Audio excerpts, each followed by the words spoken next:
Okey, cikgu teruskan. Walaupun ada 4 orang je. Okey, cikgu tak tunggu ah. Okey, seterusnya kita masuk untuk konsep inertia. Okey, inertia ni apa? Inertia ni, okey, dia apabila sesuatu objek tu dalam keadaan pegun. Pegun tu maksudnya dia statik je. Pegun ataupun dia bergerak, okey. Bila dikenakan satu satu orang kata apa? Satu pergerakan, adakah objek yang pegun tu ataupun objek yang bergerak tu adakah dia bergerak ataupun tidak? Macam tu. Pada satu arah. Contoh, awak naik bas kan? Okay, awak naik bas, awak bukan duduk duduk ataupun berdiri pun sama juga. Okay, tiba-tiba bas tu awak adalah objek pegun. Sebab awak duduk saja atau awak berdiri saja. Awak tak bergerak kan? Yang bergerak adalah objek tersebut yang awak naik tu. Okay, tiba-tiba pemandu bas tu dia tekan brake secara mengejut, awak akan ke depan. So tu adalah inertia. Tu maksud konsep inertia. Okay, macam ni. Maksud dia. Kereta yang pegun bergerak secara tiba-tiba, badan kita akan terhumban ke belakang. Okay, tu maksud dia. Itu adalah inertia, situasi inertia. Okay, jadi ini, inertia ni adalah sifat semula jadi untuk satu objek yang ada jisim. Okay, semua apa-apa objek yang ada jisim, mesti dia akan berubah. Okay, berubah dia punya pergerakan. Ataupun objek itu akan berubahlah antara pergi pegun ke ataupun pergi bergerak. Macam tu. Okay. So contoh inertia dalam kehidupan, okay, contohnya macam ni. Okay, biasanya ada kawan awak yang terror kan, dia tarik macam tu, so ciling tu bergerak terus ke dalam, macam tu. Okay, kenapa? Kerana awak bagi satu tarikan yang laju, okay, kepada satu objek yang ada jisim, iaitu duit shilling. Okay, so duit shilling tu tak akan ikut kertas tu, tapi dia akan, dia tak ikut cardboard tu, tapi dia akan terus ke bawah, disebabkan oleh prinsip inertia ni. Ataupun yang ni. Okay, kalau awak pukul blok kayu dengan kuat, okay, maka yang atas ni, blok-blok ni takkan pergi ikut juga R tu. Hanya R saja yang bergerak. So dia akan jatuh ke bawah. Okay, ataupun yang ni lah, kereta akan tiba-tiba berhenti, okay, bila ada suatu objek. So kita akan terhumban ke depan. Okay, so ini adalah prinsip inertia lah. Okay, so hubung kait jisim dengan inertia. Jadi, setiap jisim dia ada apa ni orang cakap, setiap jisim ada perbezaan inertia dia.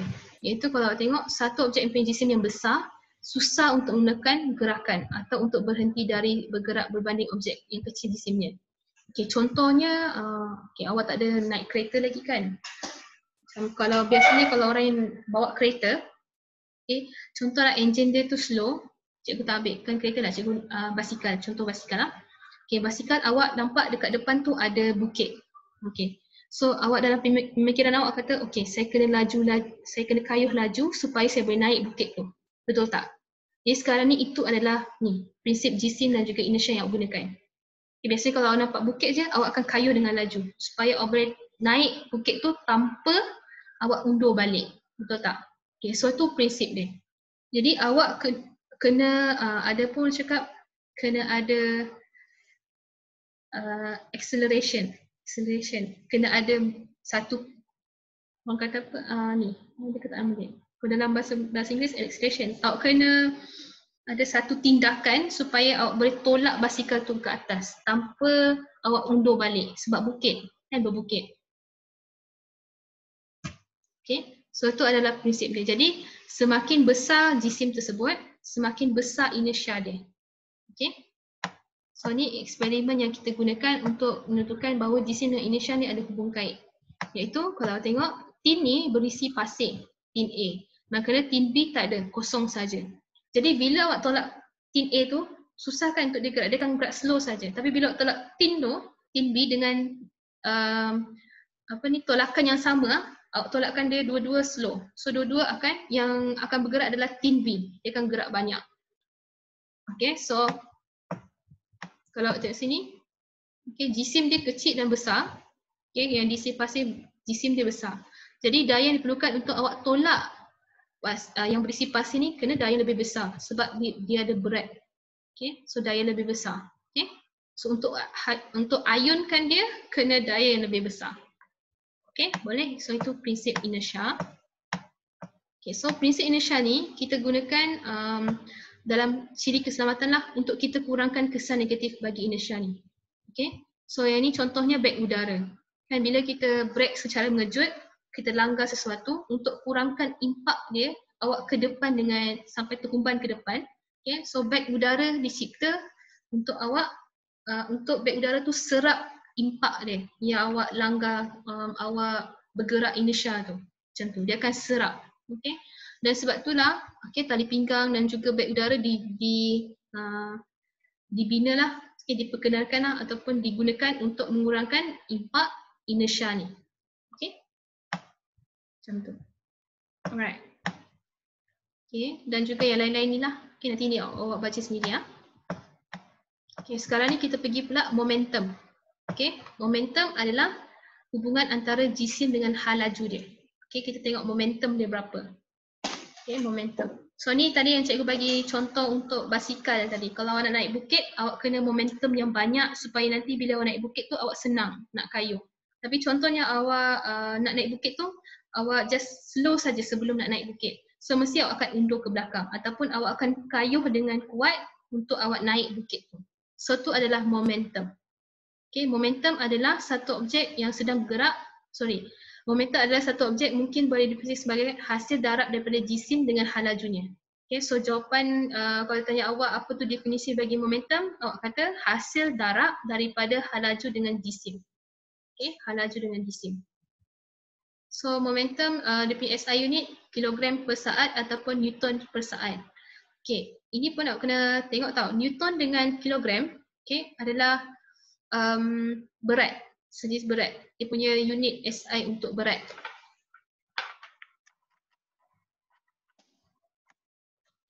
Okay, ada setengah negara dia gunakan newton, ada juga gunakan kilogram. Jadi sebab tu kita tengok SI unit yang digunakan lah. Kalau dia guna newton, awak gunakan newton. Kalau dia gunakan kilogram, awak gunakan kilogram.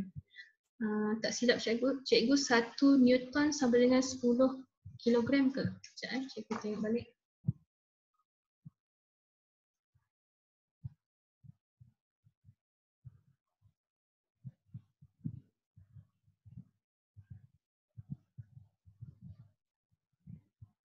Satu newton sama dengan 10 kg.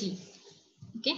So kalau dia minta jawapan dalam newton, awak tukarkan, kalau dia bagi kg, tukarkan pada newton. So 1 newton sama dengan 10 kg ya. Itu dia punya perbezaan. Okay. So seterusnya momentum ni dia ada satu kuantiti vektor. Okay. Kerana dia ada magnitude dan juga arah. Okay. Dia tahu dia ada magnitude dan juga arah lah. Sebab tu dia adalah kuantiti vektor. Okay. So kita tengok soalan dia, contohnya dia kata sebuah lori sedang bergerak dengan jisim 10,000 kg mempunyai momentum 100,000 kg per meter saat. Okay, meter per saat. Kemudian apakah hal lajunya? Okay, untuk soalan sains kan nampak tak ada banyak inertia, momentum, hal laju, pecutan.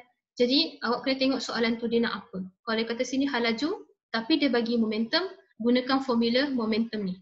Itu okay, tadi kalau awak tengok momentum sama dengan hal laju darab dengan jisim kan. Tapi sekarang ni dia minta awak hal laju. Tapi dia bagi momentum. Jadi kena gunakan formula ni. Iaitu hal laju sama dengan momentum bahagi dengan jisim. Okay, tukar saja formula tu. Okay, macam cikgu kata soalan awak direct je. Jadi tengok apa yang dia nak, ingat balik formula dia. Okay, ingat satu formula untuk awak ingat semua formula. Okay? Boleh? Setakat ni okey? Boleh lagi? Cikgu rasa kalau kat sekolah awak punya bab 5 ni cikgu suruh awak baca saja kan? Dia akan bagi banyak soalan. Tapi sekarang ni cikgu explain satu-satu. Walaupun boring, tapi cikgu harap korang boleh faham lah apa yang cikgu explain satu-satunya. Okay. Okay, seterusnya, okay, ini adalah prinsip yang kita gunakan momentum. Okay, pernah nampak tak yang ni? Kita panggil sebagai bendul kan?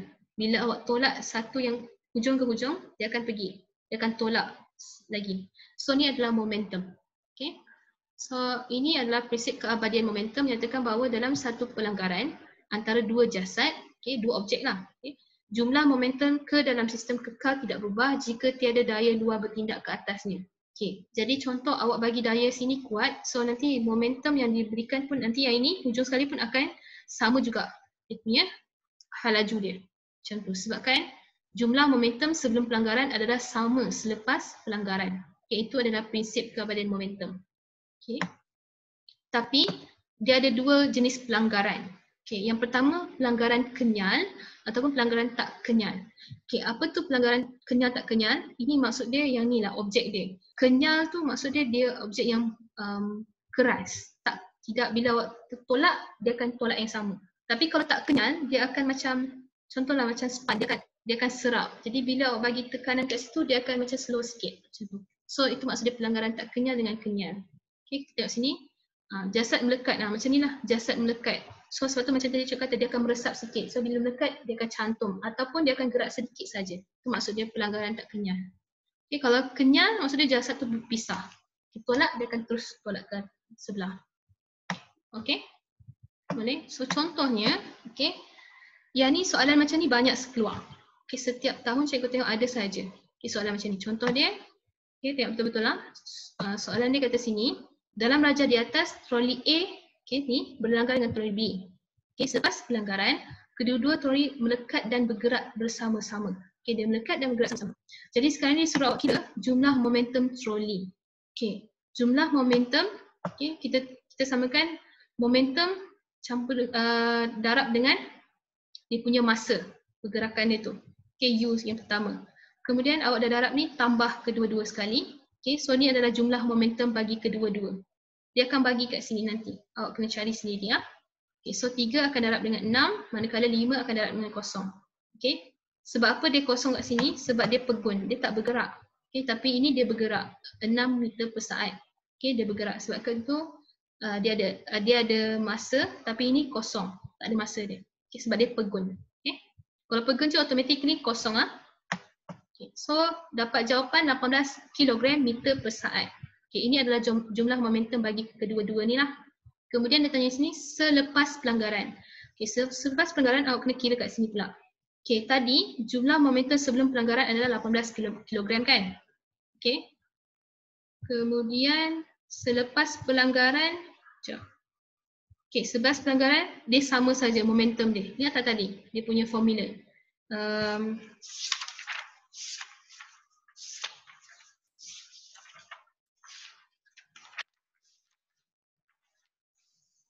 Keabadian, prinsip keabadian momentum tadi. Kan dia kata kalau sebelum dan selepas pelanggaran benda yang sama. Okay? So, sebab tu sama juga. Jumlah dia 18 km meter per saat. So ya, ini jawapan dia. Okay, kemudian B, dia tanya sini, kira halaju V, kedua-dua troli selepas pelanggaran. Okay, kalau dia kata macam ni baru kena kira kat sini. Okay? So dia kata sini berapa selepas pelanggaran, masa dia. Okay, dia tak tahu, dia suruh awak cari lah. So jumlah yang ni, okay, kita kira sama dia punya berat iaitu 3 tambah 5. Okay, kemudian masa dia kita tak tahu. So kita tak V saja. Okay, so dapat jawapan 2.25. Okay, so tu jawapan dia. Boleh ah?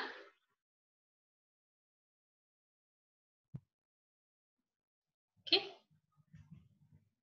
Cikgu harap korang faham yang ni. Okay, soalan ni selalu keluar.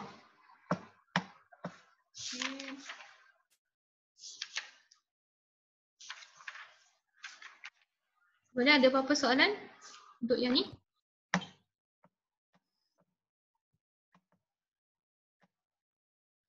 Okay. Ini pula untuk objek yang lain. Okay, sama juga macam tadi lah. Okay. Untuk ini dia kata jasad P ni berlanggar dengan jasad Q. Okay. Q ni pegun. Dia statik saja. Kemudian selepas berlanggar, okay, tadi bercantum kan? Yang ni tak bercantum. Sebab dia kata sini, jasad P kekal pegun sementara jasad Q bergerak dengan halaju V meter per saat. Okay, so yang ni dua prinsip tadi dia adalah pelanggaran kenyal ke tak kenyal? Pelanggaran kenyal. Okay, sebab dia berpisah. Dia tak sambung. Tadi tu pelanggaran tak kenyal sebab dia melekat. Okay. Okay. So disuruh kira halaju Q selepas pelanggaran. Okay, selepas pelanggaran ni lah berapa halaju dia. Ya. Okay. So sebelum tu kita kena kira dulu sebelum pelanggaran berapa dia punya momentum. Okay. Dah dapat jawapan sini, awak tambah darab dia punya berat dan juga masa. Okay, awak akan dapat jawapan dia. Itu jumlah momentum dia. Kemudian, okay, jumlah momentum selepas pelanggaran adalah, okay, yang ni tadi ini selepas pelanggaran. Okey, tadi cantum kan? Sebab tu sama. Tapi ni tak sama sebab dia tak cantum. Sebabkan tu awak kena kira selepas dia. Selepas pelanggaran ni lah. Okey, so selepas pelanggaran 4 kg darab dengan kosong yang ni. Okey, tambah dengan 6 kg darab dengan V. Okey, so sekarang ni kita tak tahu berapa masa V kan? Jadi awak tambah saja macam biasa dan gunakan 6V kg meter per saat. Okey, ni gunakan macam formula matematik awak lah. Kita letak unknown kat sini. Okey. Okey, kemudian jumlah momentum sebelum pelanggaran adalah sama dengan jumlah momentum selepas pelanggaran. Kita gunakan formula ni ya. Okey, so bila awak dapatkan macam ni baru kita dapat V tu berapa. Okey, so ini cikgu rasa tak ada masalah. Korang kan matematik selalu gunakan cara macam ni kan. Okay, so awak gunakan formula matematik juga dalam ni untuk cara ni ya. Okey. So untuk hari ni cikgu rasa banyak dah cikgu bagi maklumat. Okay, so cikgu stop sampai sinilah. Ini nanti korang tengok sendirilah. Yang ini dia bagi tahu tentang aplikasi momentum yang kita gunakan untuk kehidupan seharian. Okay, so dekat kereta untuk tahan renyuk macam mana serapan impak dia supaya orang dalam ni kurang cedera. Okay, so pembinaan kereta ni kita buatkan untuk meresap momentum tu supaya orang ni tidak cedera banyak macam tu. Ataupun kalau tengok pelantar cerucuk yang ni pun dia nak hentak konkrit masuk dalam kan, pun dia gunakan proses konsep momentum juga. Sama juga pelancaran roket dan juga tembakan peluru daripada pistol. Itu pun gunakan momentum juga. Okay, so setakat ni cikgu habiskan sampai 5.4 saja. Minggu depan cikgu akan masukkan 5.5 konsep tekanan. So ada apa-apa soalan tak untuk hari ni punya pembelajaran? Cikgu habiskan awal sebab tadi cikgu biasa kan tadi awak tak ada ni, tak ada tanya soalan. Okey, tak ada. Syazali tak ada soalan. Yang lain ada soalan? Mungkin nanti kalau ada soalan baru kita faham kan. Untuk pembelajaran ni tak ada apa-apa sangat. Okey, so setakat ni saja cikgu bagi. So cikgu berhentikan kat sini ya. Okey, terima kasih. Itu saja.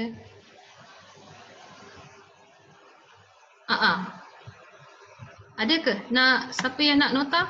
Dapat tak nota yang cikgu bagi tadi dekat chat? Siapa yang tak dapat, cikgu bagi dekat WhatsApp. Vinesh nak? Tak dapat. Aina, cikgu WhatsApp dekat, sekejap, cikgu ada nombor Aina tak? Mestilah ada kan, hari tu cikgu ada WhatsApp kan?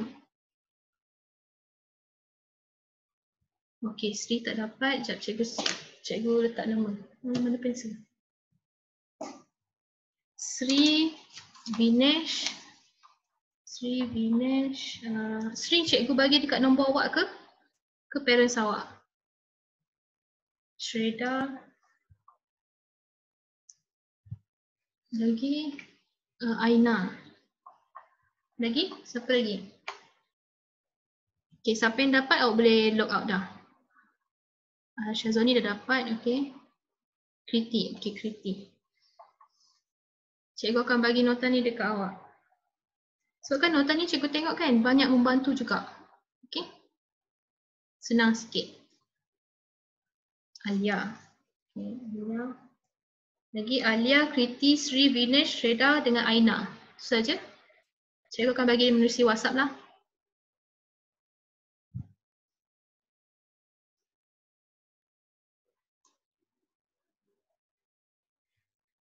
Okay.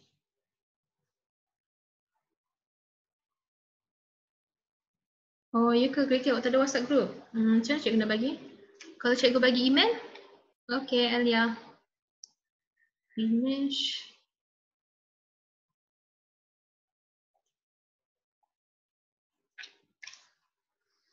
Okey, sekejap. Untuk Kriti, tunggu sekejap. Cikgu bagi awak dekat email. Okey, yang lain cikgu dah tulis nama tadi. Nanti cikgu bagi awak dekat WhatsApp. Okey, terima kasih.